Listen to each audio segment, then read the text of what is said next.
While AMD intends the 5700X3D to be a mid-range or budget-oriented chip, the performance is certainly there to use in a high-end build as well. It might be an AM4 CPU based on an older architecture, but seeing as how it's capable of pumping out high frame rates, it's quite a reasonable choice for a high-end PC that looks and performs great.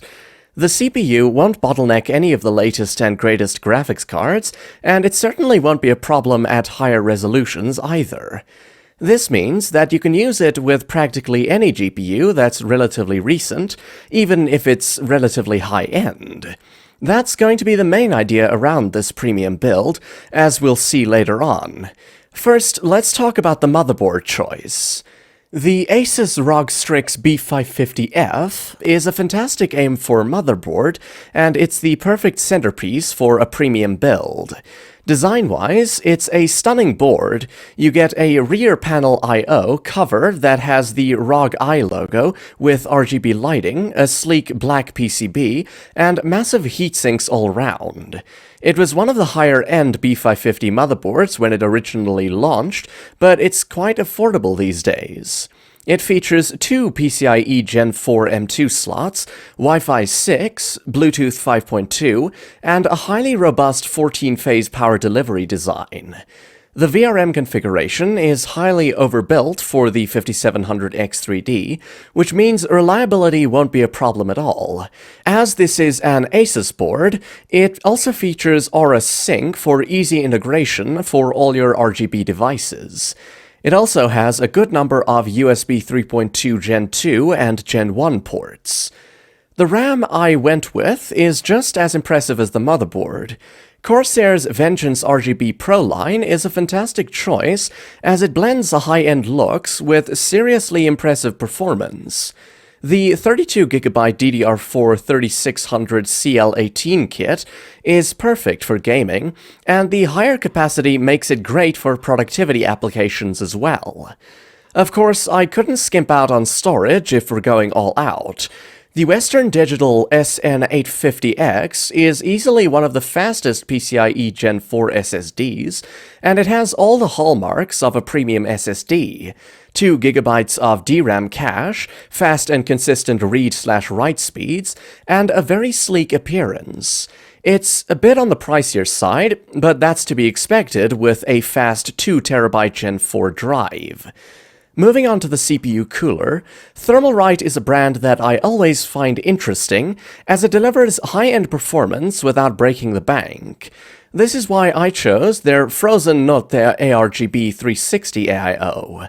This CPU cooler comes with three 120mm ARGB fans, an infinity mirror design on the CPU pump, and absurd performance for the price. Seriously, such a high-performance CPU cooler shouldn't be this cheap. It looks great, performs great, and allows us to invest some of our savings towards the graphics card. Speaking of which, I decided to go with the RTX 4080 Super for the GPU. Why not a 4090? Well, most people shouldn't be spending nearly $2,000 on a graphics card and pair it with a mid-range CPU, especially considering how much of a better value the RTX 4080 Super represents. It can handle all of your favorite games at 4K with max settings, and the ray tracing performance is also exceptional. The best part is that it supports fancy features like DLAA, DLSS 3.5, frame generation, and the NVENC encoder. It's a fantastic graphics card for gaming, and you'll never have to worry about frame rates if you can afford it. The card features 16GB of VRAM too, so you won't have to worry about it slowing down anytime soon. As for the variant, I chose the Asus TUF version of the 4080 Super. This variant has a large heatsink, tasteful RGB lighting, and a clean design. It's one of the more affordable versions of the 4080 Super, and it looks great in any build. To power this rig, I once again went with the Corsair RM750E. A 750-watt power supply might not sound impressive for a 4080 Super, but the GPU will only pull 250 to 320 watts, depending on the game you're playing. The rest of the components have a very low power draw, so 750 watts is more than enough. Again, the Corsair RM750E is affordable, cheap, and fully modular, so this was an easy choice. All of these components are pretty powerful, so ample airflow is important. This is precisely why I chose the NZXT H6 Flow for the case. It's a gigantic case with plenty of room to work with, and it has a very unique design. This is a dual-chamber tower case, meaning the power supply sits in a separate section behind the motherboard. The design promotes plenty of airflow and keeps things uncrowded for a cleaner aesthetic. It also comes with 3 120mm fans. This is one of the most interesting cases NZXT has produced in recent years, and it's not unreasonably priced either. Overall, I really like this unique design as it completes the look of this high-end build. Putting all these pieces of the puzzle together, we have a highly impressive gaming PC that can handle any game you throw at it.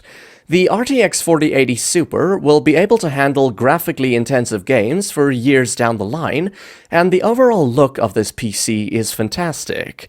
For around $1,800, it's hard to do much better than this. Thanks for watching! I hope my suggestions have inspired you to create your own Ryzen 7 5700X3D build. Remember, you can check the prices for each component mentioned in the description below. And if you're interested in more PC building suggestions and hardware reviews, be sure to check out more of my videos. Before you go, please don't forget to like this video, subscribe to stay updated, and let me know your opinion and suggestions in the comments. See you in the next one.